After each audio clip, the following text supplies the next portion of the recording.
네, 다음은 미래에셋증권 연결해서 밤사이 미국 증시 상황 알아보겠습니다. 서상영 본부장님 안녕하십니까? 오늘 첫 시간인데요. 앞으로 네, 매일 안녕하십니까? 아침 잘 부탁드립니다.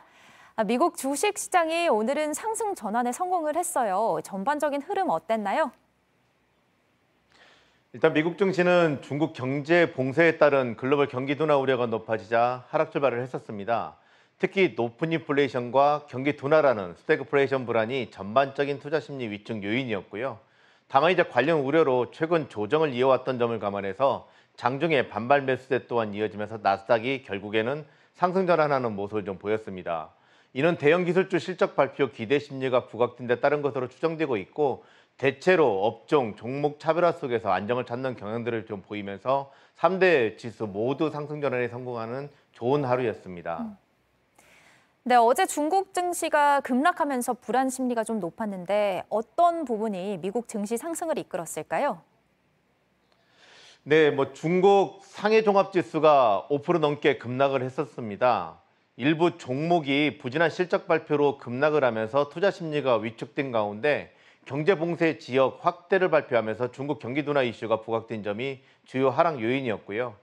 이러한 중국의 경제 봉쇄는 러시아의 우크라이나 침공에 따른 글로벌 공급망 불안 심리를 더욱 높이면서 높은 인플레이션과 경기 침체라는 스태그플레이션 이슈를 자극을 했습니다. 그렇지만 중국 인민은행이 거시 경제를 안정시키는 것이 급선무하면서 강력한 정책 조치를 취해서 2분기 5% 이상의 성장을 보장하도록 할 것이라고 발표해서 중국 경기 부양 정책 기대 심리가 높아진 점은 주목할 필요가 있고요. 여기에 여러 경제 지표를 통해서 미국 경기의 견고함도 우호적이라고 보시면 될 것 같습니다. 특히 연초 이후에 조정이 컸던 만큼 연준의 긴축과 중국발 경기 둔화 등은 주가에 이미 반영되었다라고 볼 수가 있고, 물론 유동성 공급이 제한되어 있기 때문에 지난 2020년 3월 당시처럼 V자형 반등을 하기는 쉽지가 않지만 패닉세의 가능성은 크지가 않아서 견고할 것으로 예상되고 있고요. 여기에 대형 기술주 실적을 바탕으로 안정을 찾아가는 시기가 좀 진행될 것으로 전망을 하고 있습니다. 그래도 좀 긍정적인 흐름을 기대해 볼 수 있는 상황이네요. 네, 그렇다면 오늘 한국 증시는 어떤 움직임을 보일까요? 일단 미국 증시가 연준의 긴축 및 중국발 경기 둔화 우려로 하락하기도 했지만 장후반에 실적 발표를 앞둔 대형 기술주 중심으로 반발 매수가 유입되면서 반등을 보인 점은 국내 증시에는 상당히 긍정적이라고 봐야 될 것 같습니다.